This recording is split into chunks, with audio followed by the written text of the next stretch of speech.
A very lovely good afternoon to all of you. I am Dr. Pooja, and I've been discussing the major topics of biochemistry with you for the past 1 month.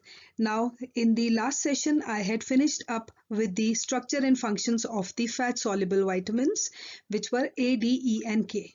Now, today I'm going to start up a new topic, water soluble vitamins.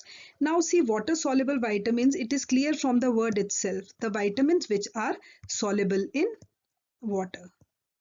So obviously, when we talk about solubility, the entire structure and function will obviously be different from the fat soluble one. Their mode of absorption, their mode of transportation, everything would be different. Now, water soluble vitamins, the examples are B complex and vitamin C, which is ascorbic acid.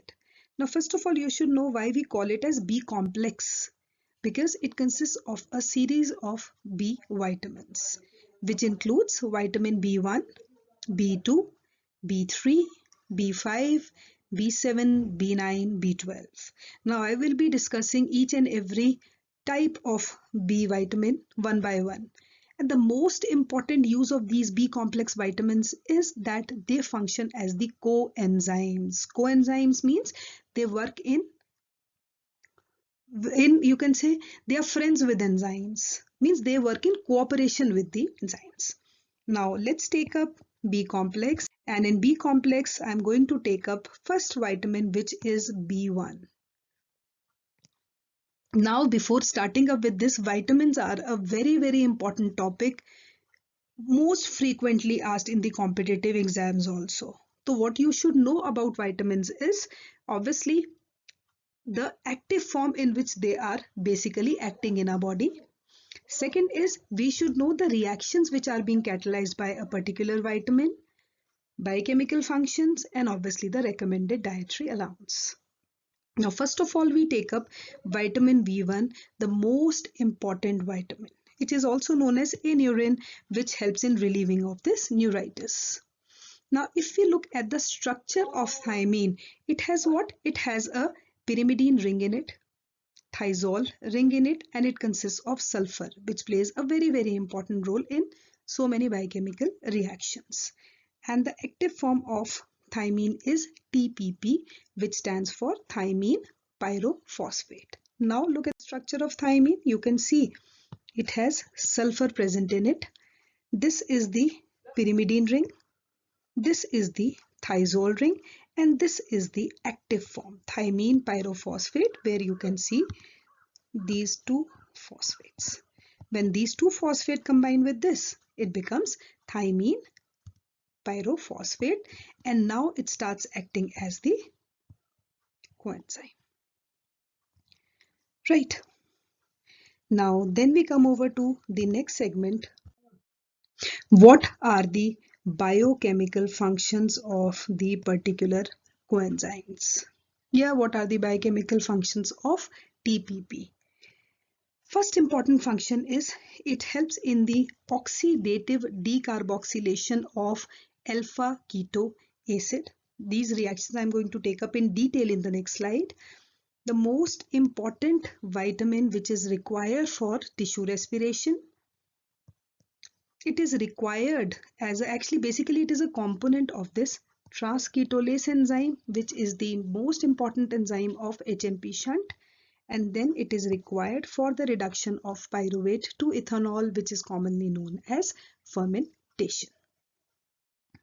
Now see, this is the first table in which you can say oxidative decarboxylation is there. You can see the substrate is what? It is pyruvate, and it is converted to what? Acetyl coenzyme A. That means carbon dioxide is given out, and that is why this process is also known as oxidative decarboxylation. Very important step. And here you can see very well in this reaction, if we talk about TPP, in the first step only you can see this TPP is taking this carbon dioxide out, forming this acyl TPP. And one very important thing about this I'm going to tell you here is this pyruvate dehydrogenase is an example of multi-enzyme complex. Very, very important. Now, what do you mean by the term multi-enzyme complex? Multi means many. They cannot work alone. They require so many coenzymes and cofactors to work along with it. And the most important coenzyme of this PDH is TPP. Very, very important. And that is why we call this TPP as the major source in tissue respiration also. And all of you know this PDH is catalyzing which reaction? It is converting this pyruvic acid which is coming from glycolysis to convert it into acetyl coenzyme A, which undergoes TCA cycle. So this is one reaction in which TPP plays a very important role.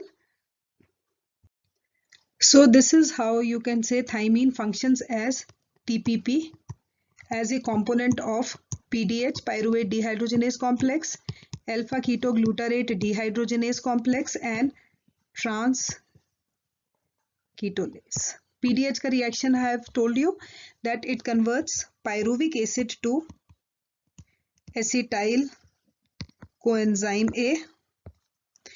In alpha ketoglutarate dehydrogenation reaction, alpha ketoglutarate is converted to succinyl coenzyme A, and the last reaction transketolase is a reaction of HMP shunt in which there are two transketolase and one transaldolase reaction.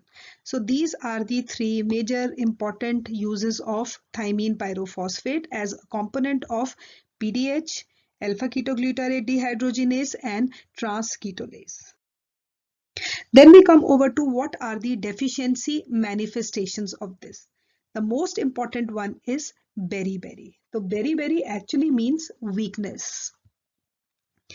And it is mainly where this polished rice is the major diet as it lacks the aileron layer.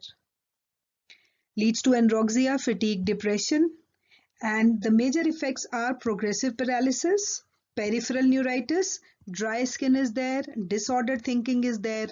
Now beriberi is of three main types. Wet beriberi, which leads to cardiac failure and edema.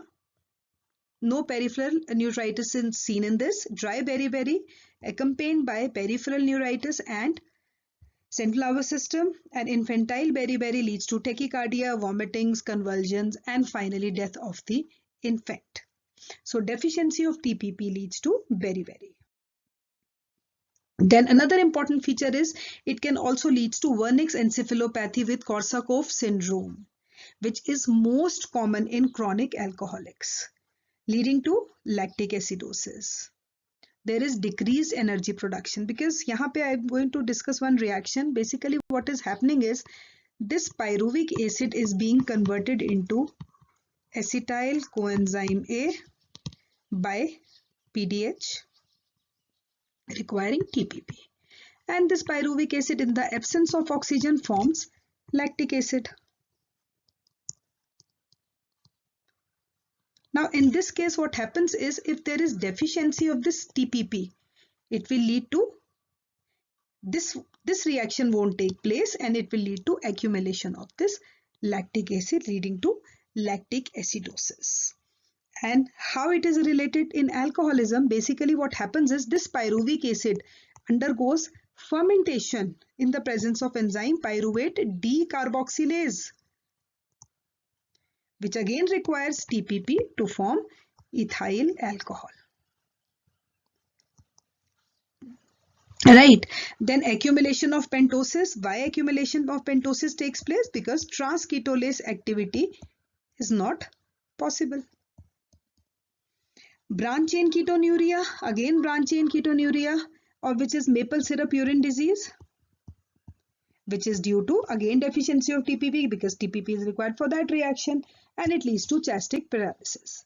So these are mainly the deficiency manifestations of thymine pyrophosphate. Then how do we assess this thymine status. Again, very, very important. Now, assessment of thymine status is done by checking the excretion of thymine in urine. Again, we have to check the concentration of TPP in the blood or the serum, pyruvic acid or lactic acid in blood, and the most important is there will be an increase in erythrocytic transketolase activity because of this HMP shunt. So this is all about first water soluble vitamin of B complex, which is vitamin B1, thymine pyrophosphate. Thanks a lot. Next vitamins we are going to discuss in the next session. So kindly subscribe to my channel.